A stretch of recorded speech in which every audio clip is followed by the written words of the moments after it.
নমস্কার বন্ধুরা, মিতার রান্নাঘরে আজকের রেসিপিতে আপনাদের অনেক অনেক স্বাগত। আশা করি ভিডিওটি শেষ পর্যন্ত দেখবেন। বাড়িতে তেমন কিছু সবজি রান্না করার মতো সবজি না থাকায় চলে এসেছি আমাদের বাড়ির বাগান বলতে একটি মাত্র সিম গাছ হয়েছে। সিম ওই সিম গাছে কতকগুলো সিম ধরেছিল, তার ভিতর থেকে কিছু বেছে বেছে কিছুগুলো তুলে নিচ্ছি। আমাদের এদিকে সিম সহজে হয় না, বাঁদর পুরো খেয়ে নেয়। তার ভিতরে একটু হয়েছে, ওটা বাঁদরের চোখের আড়ালে হয়ে গেছে। এরপর সিম তোলা শেষ করে চলে গেছি আমাদের বাড়ির বাগানে একটা পুরনো বট গাছের মতো একটা বেগুন গাছ আছে। ওই বেগুন গাছে কিছু ছোট ছোট বটকুলের মতো কতকগুলো বেগুন ধরেছে, আপনাদের দেখাবো। এই যে বেগুন গাছ, আমাদের বট গাছের মতো বেগুন গাছ, তার মধ্য থেকে দুটো বটকুলের মতো বেগুন, ছোট ছোট বেগুন তুলে নিয়ে চলে যাবো একেবারে কাটাকুটি করে সব সবজি রান্নাঘরে। কড়াইটা বসিয়ে দিয়েছি, ওর মধ্যে সরিষার তেল দিয়ে দিলাম 2 চামচ মতো, এবং ওর মধ্যে হলুদ গুঁড়ো দিয়ে গরম হয়ে আসলে প্রথমে বেগুনগুলো হালকা আঁচে ভেজে নেব। ভিডিওটি আপনাদের যদি ভালো লাগে তাহলে একটা লাইক করে দেবেন। আপনাদের একটা লাইক আমাদের ভিডিও বানানোর জন্য উৎসাহিত করবে। এবং এই যে বেগুনগুলো দিয়ে লবণ না দিয়ে হালকা মিডিয়ামভাবে ভেজে নেব। কিছুক্ষণ নাড়াচাড়া করার পর আমাদের এই বেগুনগুলো ভাজা হয়ে গেছে, এখন তুলে নেব এবং হালকা করে ভেজে নিয়েছি। তুলে নেওয়ার পর ওই কড়াইতে আর একটু সরিষার তেল দিয়ে দেব, ওর মধ্যে একটা তেজপাতা ফোড়ন দিয়ে দিচ্ছি এবং 1 চামচ 5 ফোড়ন দিয়ে দেব এবং কতকগুলো কাঁচা লঙ্কা চেরা কুচি চেরা দিয়ে দেবো। এই কাঁচা লঙ্কা একটু ভাজা ভাজা হয়ে এসেছে, এরপর জিরা আদা বাটা 1 চামচ দিয়ে দেব এবং ভালো করে মিশিয়ে নেব, ভেজে নেব।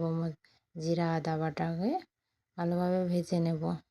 জিরা আদা বাটাকে মশলা সব ভালোভাবে ভেজে নেব। এরপর একে একে গুঁড়ো মশলা দিয়ে দেব। 1 চামচ হলুদ গুঁড়ো দিয়ে দিলাম এবং এরপর 1 চামচ লঙ্কা গুঁড়ো দিয়ে দেব। তারপর ভালো করে আবার নেড়ে চেড়ে মশলাগুলোতে ভালো করে মিশিয়ে নেব এবং স্বাদ মতো নুন দিয়ে দিলাম। এরপর মশলাটা ভাজা হয়ে এসেছে, এরপর কেটে রাখা আলুগুলো দিয়ে দিয়েছি এবং আলুগুলো ভালো করে মশলার সাথে নেড়ে নিচ্ছি, মিলিয়ে নিচ্ছি। এরপর কেটে রাখা সিমগুলোও এই আলুর মধ্যে দিয়ে দেব, ভালো করে নেড়ে চেড়ে মিলিয়ে নেব মশলার সাথে। আলু সিম সব মশলার সাথে ভালো করে মিশিয়ে নেব। আলু সিমের সাথে মশলাগুলো ভালোভাবে মিশিয়ে নিয়েছি। এরপর পোস্ত বাটা দিয়ে দেব, ওপর থেকে পোস্ত বাটাটা দিয়ে দিয়েছি এবং ভালোভাবে মিশিয়ে নেব।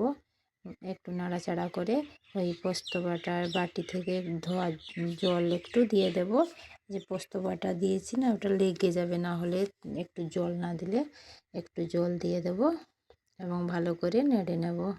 করে সব আলু আর সিমগুলো মিশিয়ে ঢাকা দিয়ে দেব।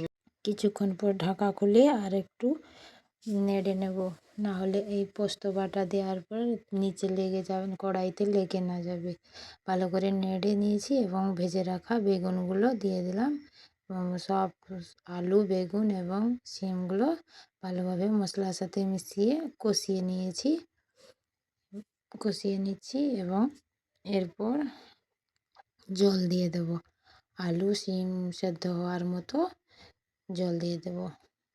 এই জল দিয়ে আরও 10 মিনিটের মতো ঢাকা দিয়ে দেব, যাতে আলু আর সিমগুলো ভালোভাবে সেদ্ধ হয়ে যায়। ঢাকা দিয়ে 10 মিনিটের পর ফিরে এসেছি এবং ঢাকাটা তুলে ভালো করে নেড়ে নিচ্ছি। সব জলটা শুষে গেছে এবং আলুগুলো ভালোভাবে সেদ্ধও হয়ে গেছে। আমাদের নিরামিষ পদ, এটা আলু বেগুন সিমের রেসিপি তৈরি প্রায়। এবং ওপর থেকে একটু গরম মশলা দিয়ে দেব। তারপর গরম ভাতের সাথে নিরামিষ আলু বেগুন রেসিপি তৈরি, একদম পুরো জমে যাবে। গরম গরম ভাতের সাথে। এবার নামিয়ে নেব কড়াই থেকে। ভিডিওটি ভালো লেগে থাকলে একটু ভিডিওটিতে লাইক করে দেবেন এবং আমার চ্যানেলটিকে সাবস্ক্রাইব করে দেবেন।